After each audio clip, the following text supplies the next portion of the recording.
గోరంత పసుపు నీవడిగినావు, నూరేళ్ల బ్రతుకు మాకిచ్చినావు. క్షణమొక్క రుణమై పెరిగింది బంధం, త్యాగాలమయమై సంసార బంధం.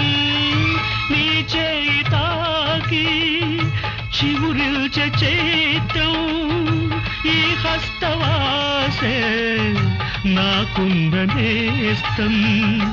అనురాగ సూత్రం మా ఇంటిలోనా మహాలక్ష్మి నీవే, మా కంట వెలిగే గృహలక్ష్మి నీవే.